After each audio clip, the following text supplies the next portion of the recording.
চাই বাঁচার জন্য। রাতের অন্ধকারে 2000 ভারতীয় লোক বিএসএফ এসে গুলির পর গুলি করে বাটটা কেটে দিয়েছে। যে খাবার দিয়ে সাময়িক সমাধান হবে, স্থায়ী সমাধানের জন্য বেড়িবাঁধটা সংস্কার করা দরকার। আমার জোর দাবি থাকবে যে সংস্কার কাজটা অন্তত শামসুল হক ফাউন্ডেশন শুরু করুক। রাতের অন্ধকারে গুলি ছুড়ে মানুষকে ভয় লাগিয়ে বাত কেটে দিতে পারে, তারা আমার মতন একজন মানুষকে গুলি করে মারাও কোনো বিচিত্র নয়। 1 কোটি টাকার বাজেট আল্লাহ শামসুল ফাউন্ডেশনের পক্ষ থেকে দিলাম, বিসমিল্লাহ করে আমরা কাজ শুরু করলাম। আসসালামু আলাইকুম। বাংলাদেশের ইতিহাসের ভয়াবহ যে বন্যাটা, শত শত মানুষের লাশের কথা আমরা শুনছি, শত শত ঘরবাড়ি ধসে গিয়েছে। পৃথিবীর মানুষ যেই জন্য উদ্বিগ্ন, পুরো মোবাইলে কোনো নেটওয়ার্ক ছিল না, ডাটা ছিল না, যোগাযোগের কোনো ব্যবস্থা ছিল না, অসহায়দের আর্তনাদে আমরা এগিয়ে আসতে পারিনি। সেই জায়গার উৎপত্তিটা কোথায়? সেই উৎপত্তি স্থল এখন আমরা দাঁড়িয়ে আছি। এই জায়গার নাম কি? নিষ্কালিকাপুর, বাংলাদেশ। এবং ওই যে পাশে দেখা যাচ্ছে ইন্ডিয়া, এইটা একদম সীমান্তে। এই জায়গার মধ্যে একটা জঘন্যতম নিকৃষ্টতম একটা রাতের অন্ধকারে এক ঘটনা ঘটার কারণে এই পুরো বাঁধটা তারা কেটে দেওয়ার কারণে ইন্ডিয়ান লোকেরা পানি এখানে এসে চলে যায়। আমাদের এলাকার একজন মুরব্বী, একটু বলুন তো ঘটনা। আমরা আপনাদের খাবার চাই না, বাসস্থান চাই না, আমরা চাই আমরা বাঁচার জন্য বাঁচতে হলে এই বাঁধটা নির্মাণ করতে হবে। রাতের অন্ধকারে 2000 ভারতীয় লোক এবং বিএসএফ এসে গুলির পর গুলি করে বাংলাদেশের লোকদেরকে তাড়িয়ে দিয়ে রাতের অন্ধকারে বাঁধটা কেটে দিয়েছে, যার কারণে শত শত লোকের ক্ষতিগ্রস্ত হয়েছে, লক্ষ লক্ষ লোকের ক্ষতিগ্রস্ত হয়েছে। এখন যদি আবার বন্যা হয়, লক্ষ লক্ষ লোক মারা যাবে, ঘরবাড়ি সব চলে যাবে। আমাদেরকে আপনারা খাদ্য দিয়েন না, বাসস্থান দিয়েন না, এখন বাঁধটা নির্মাণের ব্যবস্থা করুন দয়া করে। বাঁধ যদি নির্মাণ আপনারা না করেন, আমরা 10 লক্ষ লোক একসাথে বাঁধের কাজ করব। যদি মারা যায়, আমরা যদি 10 লক্ষ লোক সবাইকে গুলি করে মেরে ফেলে আমরা পিছ পা হব না, কারণ আমরা গুলিকে করতে রাজি আছি, বন্যার পানিতে বাসি করতে রাজি নাই। দয়া করে আমাদের বাঁধার ব্যবস্থা করুন, আপনাদের কাছে এই আমার আবেদন, অনুরোধ। অনেক ধন্যবাদ। আমাদের এখানে এই যে এখান থেকে পিলারটা শুরু, এখানে এদিক থেকে ভারতটাই দিয়ে গেছে, জি। আবার এদিকে আসে ইউটার্ন নিয়ে দিয়ে গেছে অ্যালয়, জি। আবার ওইদিকে ইউটার্ন নিয়েও দিয়ে গেছে। এখান থেকে এই যে ওই 59 নম্বর পিলার থেকে ওদের সেন্ট্রি পোস্টটা হলো 150 গজের বাইরে ওনারা নিয়ে কাঁটাটা দিছে। এই কাঁটাটা ওনারা 1977 সালে একবার ভাঙছিল। 1977 সালে একবার ভাঙার পরে তখন তাই ওনাদেরকে বহুত অনুরোধ করা হয়েছে যে আপনারা এই বাসটা বাঁধেন। তখন ওনারা বাসটা বাঁধতেছিল না।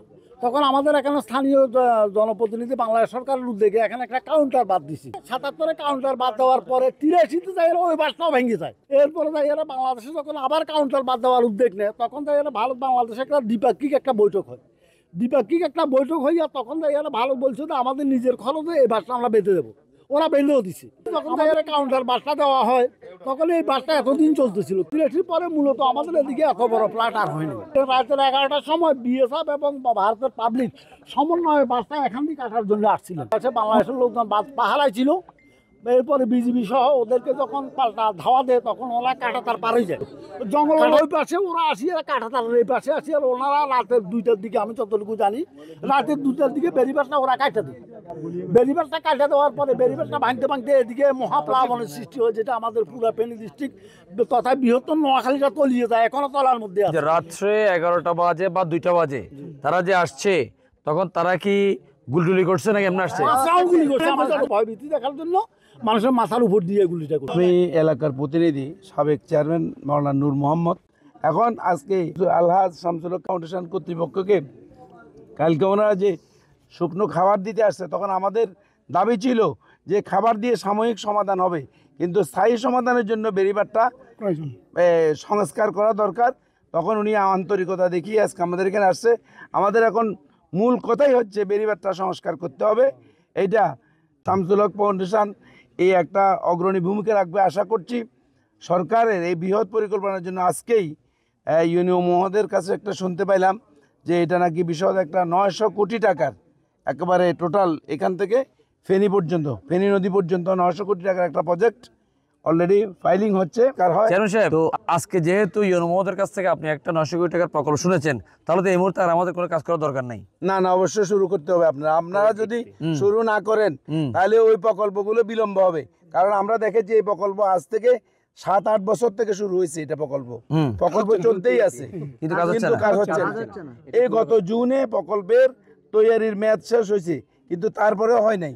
বিকল্প যে বাচ্চা ওটা চান। আমার পাশে এই ফেনীর জনপ্রিয় একটা চ্যানেল ফেনীর তালাশের হেড অফ নিউজ আকাশ ভাই আছেন। আকাশ ভাই, এই মুহূর্তে আপনাদের দাবিটা যদি আমাদেরকে জানান, আমরা চেষ্টা করবো হয়তো আরো একটু জায়গায় উদ্যোগ নেওয়ার জন্য। না, প্রথমত আপনাকে ধন্যবাদ যে আপনি সুদূর চট্টগ্রাম থেকে, আমি ফেনীতে সাংবাদিকতা করি কিন্তু এখানে আমার কখনো আসা হয়নি।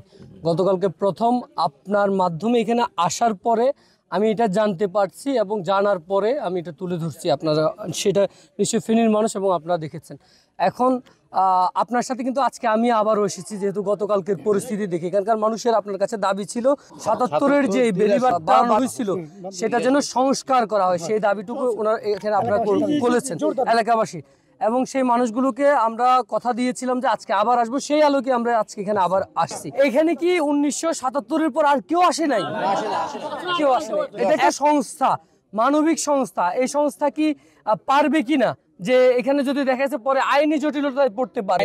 আমাদের একজন আইনজীবী আছেন, সেই বিষয়ে পরবর্তীতে উনি কোনো বাধাগ্রস্ত হবে কিনা, উনি কিন্তু উপকার করতে আসছেন। আমি যেটুকু জানি আইনগতভাবে যেটা আমাদের সীমানায় আন্তর্জাতিক আইন লঙ্ঘন না হলে কোনোভাবেই বাধাগ্রস্ত হবে না। এলাকাবাসীর দাবির প্রেক্ষিতে আমিও এই এলাকারই সন্তান, আমার জোর দাবি থাকবে যে সংস্কার কাজটা অন্তত শামসুল হক ফাউন্ডেশন শুরু করুক। আপনারা চান কিনা এটা?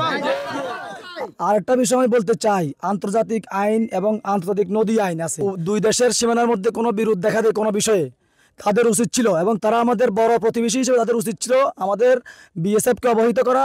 তাদের কর্তৃপক্ষ আমাদের সীমান্ত কর্তৃপক্ষ দুই পক্ষ মিলে পতাকা বৈঠক করে সেটা সিদ্ধান্ত নেওয়া উচিত ছিল তাদের। তারা এই জন্য রাতের আন্ধারে কারা কাজ করে, চুরি ডাকাতি রাতের আন্ধারে করে, তারা যে অন্যায় কাজ করছে, বেআইনি কাজ করছে রাতের আন্ধারে করার কারণে এটা প্রমাণিত হয়েছে। এবং তারা যে গুলি করেছে এটার মধ্যে প্রমাণ করেছে তারা আমাদের প্রতিবেশী হিসাবে এখনো বন্ধু হতে পারে নাই।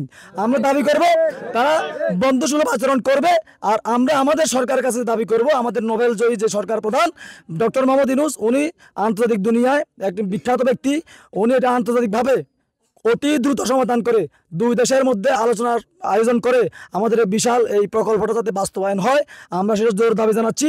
এই মাঠটা ভেঙে দেওয়ার কারণে, কেটে দেওয়ার কারণে পুরো ফেনীবাসী, নোয়াখালীবাসী, লক্ষ্মীপুরবাসী, কুমিল্লাবাসী সবাই আজকে বন্যায় প্লাবিত। হাজার হাজার লাখ লাখ কোটি কোটি টাকার আমাদের ক্ষয়ক্ষতি হয়েছে, যেটা অপূরণীয় আমাদের ক্ষতি হয়েছে।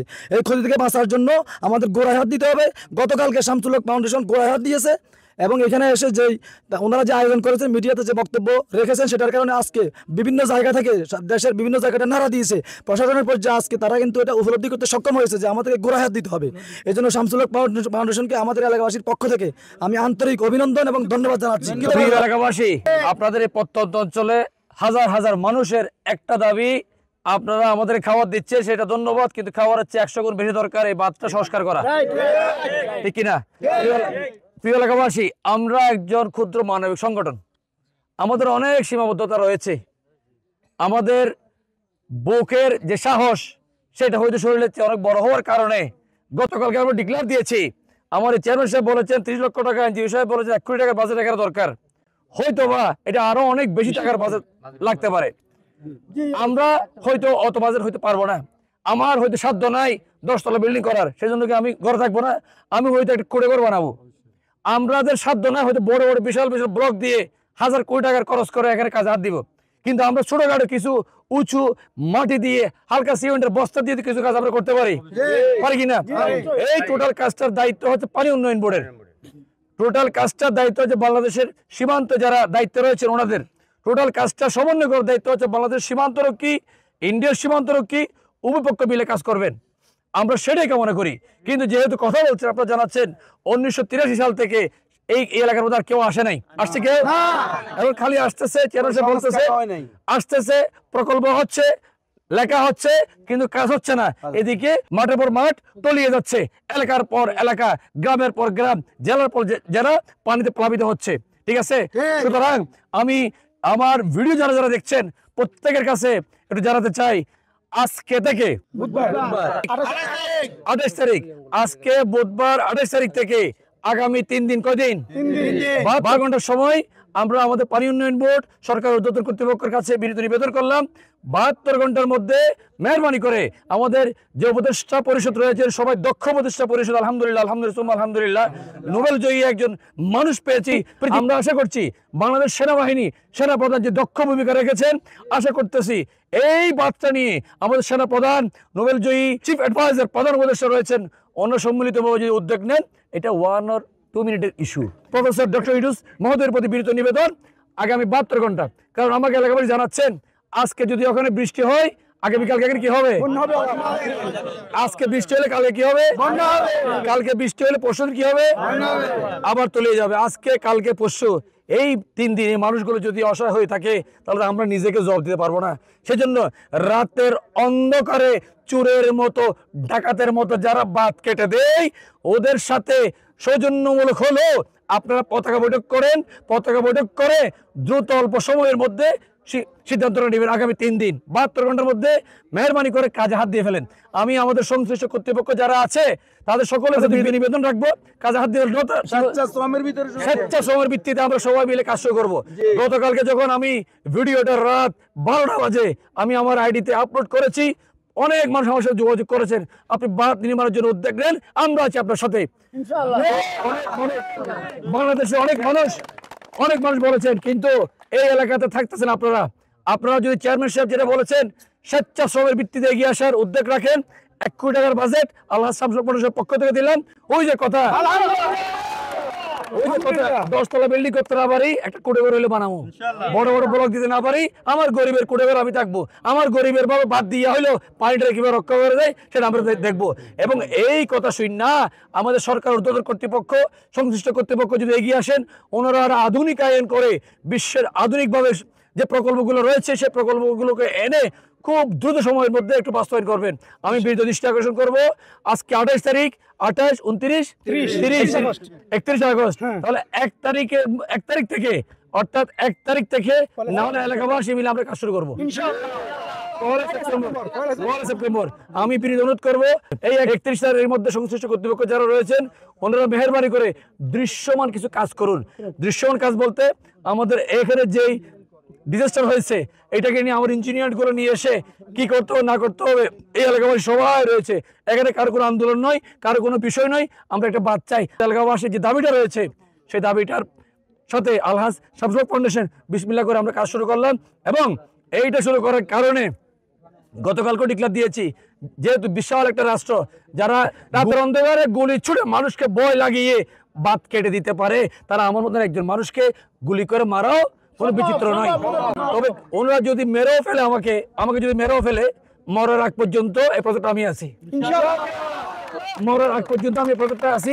যদি মারা যায় আমার এই ভিডিও ডিক্লার দিয়ে যাচ্ছি, যদি মারা যায় আমার এই দেশের মানুষকে যারা কেউ আমার আত্মীয় স্বজন না, বন্ধু বান্ধব না, যাদের 14 গোষ্ঠীর সাথে আমার কোনো পরিচয় নাই, চেয়ারম্যান সাহেব আপনি আমার পরিচিত, এই যে আমদাদ ভাই, আকাশ ভাই কালকে পরিচিত ওনার সাথে, এই মানুষগুলো যেখানে আছে আত্মীয় স্বজন কেউ না, মাঠে কাজ করতে আসছি, মাঠে দেখছি, মাঠের দুরবস্থা দেখছি, মানুষের দুর্ভোগ দেখছি। সুতরাং আমরা বিদ্যুৎ দৃষ্টি আকর্ষণ করবো, 3 দিনের মধ্যে এটা সমাধান করবো ইনশাআল্লাহ।